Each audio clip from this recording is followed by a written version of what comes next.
میم، 3 حروف ہیں، اور علم الحروف کے اعتبار سے یہ بڑے طاقتور حروف کہلاتے ہیں کہ حروف صامت ہے، حروف صوامت ان کی جمع ہے، اور حروف صوامت جو ہے وہ بہت طاقتور قسم کے حروف ہوتے ہیں، لیکن ان کا کیا معنی ہے تو اس کی وضاحت تو ہم پہلے کر چکے ہیں کہ حروف مقطعات کا معنی اللہ تبارک و تعالیٰ جانتا ہے، اور اس کے عطا سے اس کے حبیب صلی اللہ علیہ وسلم جانتے ہیں۔ اس کا معنی جبریل امین بھی نہیں جانتے۔ جبریل امین پیغام لے کر آتے ہیں تو نبی علیہ السلام آتے سمجھ نہیں آ رہا، سین میم آپ فرماتے ٹھیک ہے آگے چلو، تو یہ خصوصی اللہ کے حبیب صلی اللہ علیہ وسلم اور اللہ کے بیچ میں راز ہے۔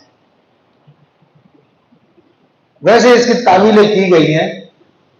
تو کہا کہ اللہ کے 3 نام ہیں جن کا ذکر کیا گیا، اور بعض علماء نے فرمایا کہ یہ نبی علیہ السلام کے نام ہیں، اور زیادہ مناسب نبی علیہ السلام کے نام ہے کہ آپ علیہ السلام سے خطاب ہے، جس طرح کہ یاسین تو اس میں بھی نبی علیہ السلام سے خطاب ہے، تو یہاں پر بھی نبی علیہ السلام سے خطاب کیا۔ تا سے مراد طاہر یعنی پاکیزہ، سین سے مراد سید یعنی سردار، اور میم سے مراد مجید یا ماجد یعنی بزرگی والا، یعنی اللہ تبارک و تعالیٰ نے اپنے حبیب صلی اللہ علیہ وسلم سے گویا کہ یوں خطاب فرمایا، اے پاکیزہ، اے سردار، اے بزرگی والے نبی، تلک آیات الکتاب المبین، یہ جو قرآن ہم آپ کو دے رہے ہیں، جو وہی آپ سے کر رہے ہیں، تو یہ ایک روشن کتاب کی آیتیں ہیں۔ تو آیت تو ویسے نشانی کو کہتے ہیں، لیکن قرآن مجید کی ہر جملہ جو ہے اس کو اللہ کی ایک نشانی ہے، کیونکہ اللہ تبارک و تعالیٰ کا کلام ہے، اور اس کے اندر بہت راز ہے، بہت باتیں ہیں، اور یہ خود اللہ تبارک و تعالیٰ کی طرف سے اس کے سچا ہونے کی تصدیق ہے۔ تو یہ ایک دعویٰ ہے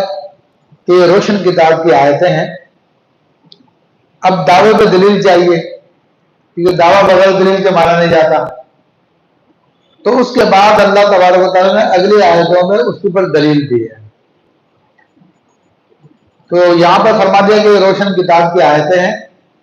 قرآن مجید ایک روشن کتاب ہے، اور اس کے اندر ہر صغیر و کبیر خشک و تر کا ذکر ہے، علم ہے، ما کانا و ما یکون، جو کچھ ہوا جو کچھ ہوگا سب اس کے اندر ہے قرآن مجید فرقان حمید میں، کیونکہ اللہ تعالیٰ خود اس کے بارے میں فرماتا ہے کہ ہر خشک و تر کا ذکر قرآن میں موجود ہے، لیکن ہر شخص اپنے علم کے اعتبار سے اس سے اخذ کر سکتا ہے، اور جو بہت علم والے ہیں جیسا کہ حضرت عبداللہ بن عباس رضی اللہ تعالیٰ عنہ فرماتے ہیں کہ اگر میری اونٹ کی رسی بھی گم ہو جائے تو لوجدتہ فی کتاب اللہ، تو اس کو میں اللہ کی کتاب میں تلاش کر لوں گا، تو مجھے اس قرآن کے ذریعے پتہ چل جائے گا وہ کہاں ہے۔ اس میں ہر چیز کا علم ہے، تو ہر ایک کے علم کی گہرائی ہوتی ہے،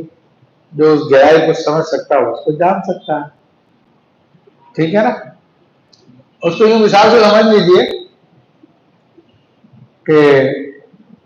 جو چھوٹا بچہ ہے اس کے سامنے جو ابھی پہلے دوسری کلاس میں، تو وہ الف سے انار بے سے بکری وغیرہ تو پڑھ لے گا، لیکن اس سے بڑی جو کتاب ہوگی تو وہ اس کو نہیں سمجھ میں آئے گی، پڑھ بھی نہیں سکے گا۔ تو ایسے ہی معاملہ، کیونکہ اس کا ذہن ابھی چھوٹا ہے، اس کا علم کم ہے، وہ جو اس سے بڑی کتاب ہے اس کو پڑھنے کے لیے زیادہ علم چاہیے، بڑا ذہن چاہیے۔ تو ایسے ہی قرآن مجید تو سب کے سامنے ہے، ہر ایک کو جتنا علم اس میں سے سمجھ لیتا ہے، لیکن جو اصل سمجھنے والے وہ ہیں کہ جن کی اللہ کے حبیب صلی اللہ علیہ وسلم نے تربیت کی، اور انہوں نے نبی علیہ السلام سے سیکھا، پھر انہوں نے اپنے شاگردوں کو سکھایا، انہوں نے اپنے شاگردوں کو سکھایا۔ تو اللہ فرماتا ہے کہ یہ روشن کتاب کی آیتیں ہیں، نشانیاں ہیں، نتلو علیک من نبأ موسیٰ وفرعون، ہم تم پر پڑھتے ہیں موسیٰ علیہ السلام اور فرعون کی خبر، بالحق کی سچی خبر، لقوم یؤمنون ان لوگوں کے لیے جو ایمان رکھتے ہیں۔ اب اللہ نے فرمایا کہ روشن کتاب کی آیت ہے، اور نازل کس پہ ہو رہی ہے؟ وہ ہمارے آقا علیہ السلام پہ نازل ہو رہی ہے، کہ جو کسی مدرسے میں کبھی نہیں گئے، کسی اسکول میں نہیں پڑھا، آپ نے دنیا میں آپ کا کوئی استاد نہیں تھا، نہ آپ کوئی عیسائیوں کے ساتھ بیٹھے کہ ان کی کتابوں کے بارے میں آپ کو معلومات ہو، نہ آپ یہودیوں کے ساتھ بیٹھے کہ ان کی کتاب کے بارے میں آپ کو معلومات ہو، تو آپ کو یعنی عرب کی اصطلاح میں امی کہا جاتا ہے، یعنی جس نے انسانوں سے پڑھا لکھا نہ ہو۔ لیکن حقیقتاً آپ کے حق میں امی کا معنی یہ نہیں ہے، بلکہ امی کہتے ہیں، کہتے ہیں اصل کو، جس طرح مکہ کو کہتے ہیں ام القری، یعنی تمام دنیا کے شہروں کی وہ اصل ہے، اسی سے دنیا کے تمام شہر نکلے ہیں۔ تو ایسے ہی نبی کریم صلی اللہ تعالی علیہ وسلم امی ہے، اس معنی کے اعتبار سے امی ہے کہ آپ بھی تمام مخلوقات کے اصل ہیں، جیسا کہ احادیث کریمہ سے ظاہر ہے۔ تو بہرحال اللہ نے دعویٰ کیا کہ یہ روشن کتاب کی آیت ہے، پھر آگے کہتے اللہ فرماتا کہ میں موسیٰ علیہ السلام کے فرعون کی خبر میں بتاتا ہوں۔ اب یہ وہ خبریں تھی جو اہل کتاب کی بھی لوگوں کو نہیں معلوم تھی، خاص علماء جو بڑے ان کے پہنچے ہوئے تھے وہ لوگ ان باتوں کو جانتے تھے۔ تو اب وہ شخص جس نے کسی سے کچھ نہیں سیکھا اور وہ حیرت انگیز باتیں بتا رہا ہے، تو سب کو ماننا پڑے گا کہ بھائی اس کو اللہ تعالیٰ ہی سکھاتا ہے، تبھی تو ان کو یہ باتیں پتہ چل رہی ہیں۔ تو اب یہ دلیل ہو گئی ہے کہ واقعی ہی یہ روشن کتاب کی آیتیں جو اللہ تعالیٰ کی طرف سے نازل کردہ ہے۔ تو ہم تم پر پڑھتے ہیں موسیٰ علیہ السلام اور فرعون کی سچی خبریں ایمان والوں کے لیے۔ یہ کیوں فرمایا؟ قرآن تو سب لوگوں کے لیے ہے،